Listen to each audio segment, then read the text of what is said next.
బీజేపీని washing machine పార్టీగా విమర్శించిన కాంగ్రెస్ అదే పనిని తెలంగాణలో చేస్తోంది.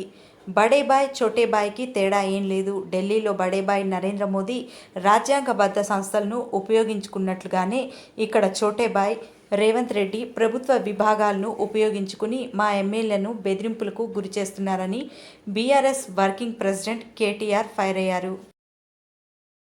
రేవంత్ రెడ్డి గారు కాంగ్రెస్ పార్టీ ఆక్రోశిస్తుంది. వేరే రాష్ట్రాల్లో బీజేపీ కాంగ్రెస్ ఎమ్మెల్యేలను తీసుకుంటే మర్డర్ ఆఫ్ డెమోక్రసీ అంటారు. కానీ మరి ఇక్కడ మీరు చేస్తున్నది ఏంటి అని వారిని అడిగితే సమాధానం రాదు. కానీ వారు చేస్తున్నది కూడా సేమ్ పని. ఏం చేస్తున్నారు? కొంతమంది మీద కేసులు, విజిలెన్స్ దాడులు. మా రాజశేఖర రెడ్డి గారి బిల్డింగ్ పడగొట్టినారు. మా రాజశేఖర రెడ్డి గారి కాలేజ్ బిల్డింగ్ పడగొడతారు. మల్లారెడ్డి గారి ఆస్తుల మీద పోయి వాటిని ధ్వంసం చేస్తారు. కొంతమందిని డైరెక్ట్ గా మీకు ప్రాణగండం ఉందని భయపెడతారు.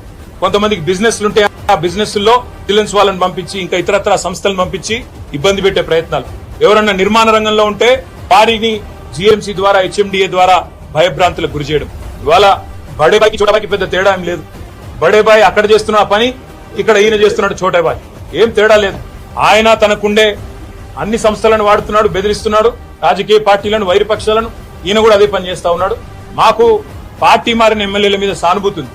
ఎందుకంటే వాళ్ళు రాజకీయంగా ఆత్మహత్య చేసుకున్నారు. వారిని నేను కాపాడలేను. ప్రజలు తప్పకుండా వారిని శిక్షిస్తారు ప్రజాక్షేత్రంలో. అందుకే మేము చెప్పేది ఇవాళ రాజకీయాల్లో హత్యలు ఉండవు, ఆత్మహత్యలే ఉంటాయనడానికి ఇవే ఒక గొప్ప నిదర్శనం నేను అనుకుంటా ఉన్నా.